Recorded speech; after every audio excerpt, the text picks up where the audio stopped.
Professor João Rafael, hoje trazendo para vocês as principais normas, as NBC-TGs, mais os principais artigos da Lei 6404 e atualizações. Isso visando a sua preparação para o exame de suficiência e contabilidade. Lembrando que além das principais normas, nós temos videoaula de contabilidade geral, contabilidade gerencial, contabilidade de custos e matemática financeira. E-book e videoaula, dentro de 60 videoaulas. Mais e-book de auditoria e perícia, de slide, pessoal, de todo o curso dá mais de 2.000 slides.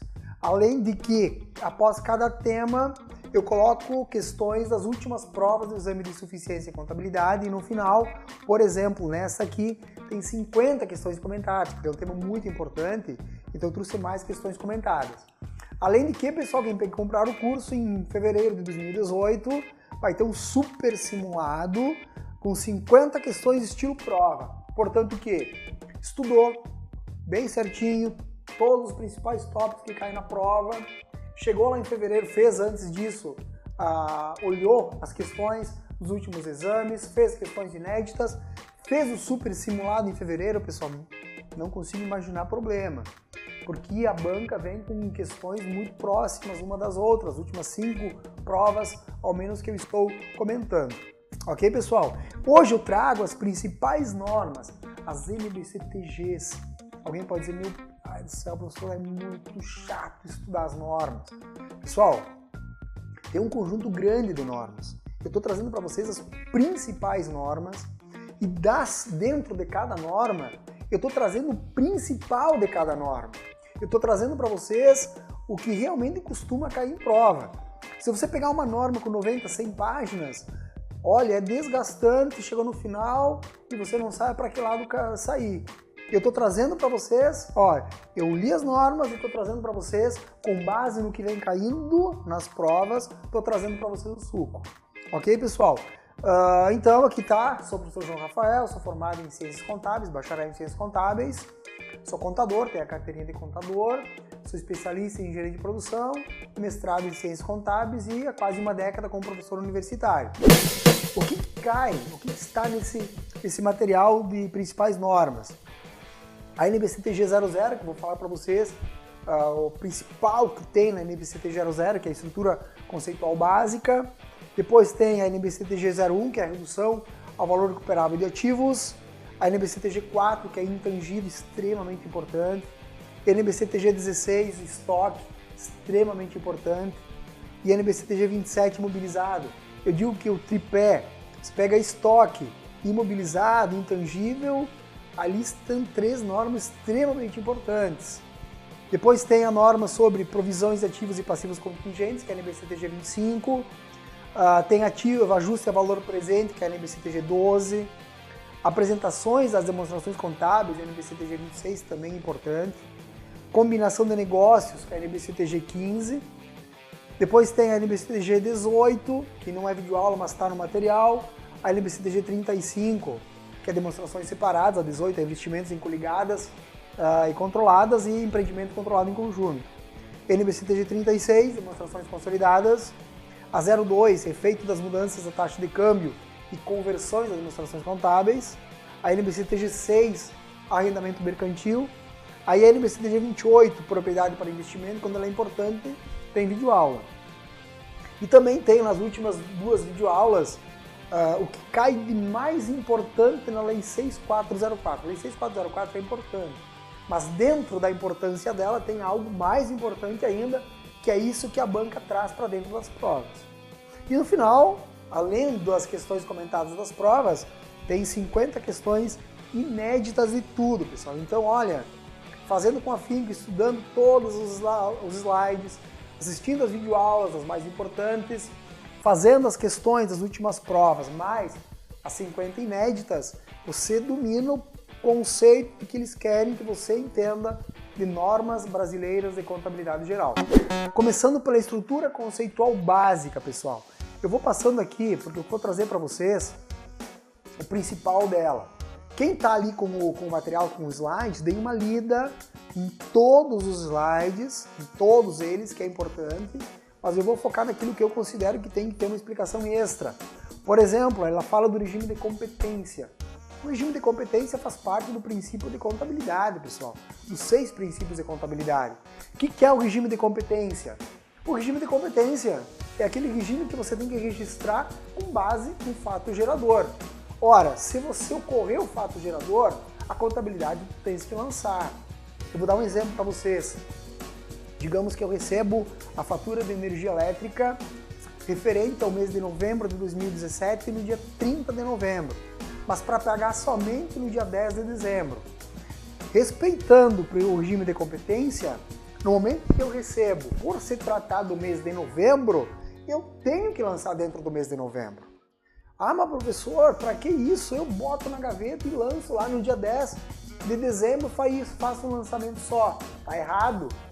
Você tem que reconhecer o lançamento quando você recebe, porque faz parte do mês de novembro, e quando chegar lá no pagamento, no dia 10 do mês de dezembro, faz o lançamento do pagamento e assim por diante. Tudo que acontece na contabilidade tem que ser lançado. Por quê, professor? Para obedecer ao regime de competência, que é um dos princípios de contabilidade, princípio da competência, que diz do quê? Fato gerador. Ok, pessoal? Diz respeito ao fato gerador. Um ponto extremamente importante, você tem que cair NBCTG 00, que é a estrutura conceitual, vai cair características qualitativas da informação contábil. Ó, características qualitativas da informação contábil financeira útil. Eu tenho o quê? Características qualitativas fundamentais. Primeira classificação, fundamentais. As características qualitativas fundamentais, elas são classificadas em relevância e representação fidedigna. Olha só, e tem também as características de melhoria. Então eu tenho as fundamentais, que são relevância e representação fidedigna, e de melhoria que eu tenho comparabilidade, verificabilidade, tempestividade e compreensibilidade. Se eu faltar aqui, pessoal, e falar da característica de relevância, ele diz o seguinte, ó, a informação contábil, ela tem que ser relevante. Relevante, e o que é a representação fidedigna? A representação fidedigna, ela diz respeito a estar livre de erros, mas não de qualquer erros, pessoal. Ela tem que ser neutra, completa e livre de erros. Já vamos ver mais adiante. E as características de melhoria, comparabilidade o quê? As demonstrações contábeis, elas têm que estar aptas a poder comparar. Eu tenho que poder comparar elas, por exemplo, com uma outra empresa ou comparar com a própria empresa, enfim. Qualquer item da demonstração contábil de melhoria, eu tenho que ter potencial de comparar, potencial de verificar, poder olhar se essa informação contábil ela foi feita de maneira conforme está aqui, ó, fidedigna, se ela foi relevante. Tempestividade tem que ver com o momento. A informação contábil, ela tem que ser tempestiva. O que é tempestiva? Ela tem que chegar no momento certo que, por exemplo, o tomador de decisão vai utilizar essa informação para ser útil no processo de tomada de decisão. Ok, pessoal? E compreensibilidade, informação contábil, financeira, ela tem que ser compreensível mesmo para quem não entenda de contabilidade. Ok? Falando então, por exemplo, da situação, volta aqui mais um pouquinho porque é importante. Eles vão tentar te confundir. Eles vão te botar assim, características fundamentais das demonstrações contábeis, aí aparece uma das características de melhoria. Pessoal, eu não consigo encontrar outra maneira. Tem que decorar isso aqui, você tem que entender. Dê o nome que você quiser. Tu tem que saber que fundamentais tem relevância e representação fidedigna, e de melhoria tem comparabilidade, verificabilidade, tempestividade e compreensibilidade. Ok? Então, pessoal, olhem só. Outro item extremamente importante que está na norma, na NBCTG de estrutura conceitual básica, diz respeito a algumas caracterização de ativo, passivo e patrimônio líquido. É tão importante isso, que nessa última prova, se eu não estou enganado, na questão 1, ela trouxe algo bem como está aqui. Ela foi quase uma cópia da NBCTG 00, que é a estrutura conceitual básica. E percebam como o avaliador vai tentar enganar você. Mas não é difícil. Não é difícil entender a norma. Por exemplo, ele conceitua ativo. O que é um ativo? Recurso controlado pela entidade, pela empresa, como resultado de eventos passados. Eu já vi várias provas É um ativo controlado pela entidade, resultado de eventos presentes, não é passado, pessoal. Pensem comigo. Se eu tenho lá o meu ativo, digamos estoque, lá no meu balanço patrimonial fechado de 2016, 31/12 de 2016, esse estoque, 31/12 de 2016, foi resultado de eventos passados, ok? Do qual se esperam que, por exemplo, desse estoque, fluam benefícios econômicos para a entidade. Ora, se a empresa tem um estoque, é porque ela imagina que futuros benefícios econômicos, ela vai vender esse estoque com valor maior, trocar, enfim. Pessoal, qualquer um dos ativos é feito para isso. Então, nessa primeira parte que tem que gravar, é resultado de eventos passados e espera-se que benefícios econômicos futuros fluam para a entidade. Agora o passivo, que eu também já vi questões tentando enganar. Passivo é uma obrigação presente. Olha, apareceu uma questão assim, passivo é uma obrigação futura. Não, pessoal. Se a empresa deve para o banco, ela deve hoje. 31/12 de 2016, por exemplo, fechou o balanço patrimonial, ela deve R$1.000 para o banco. Ora, essa obrigação ela não é futura. Concorda comigo? É uma obrigação agora, obrigação presente, derivada de eventos passados.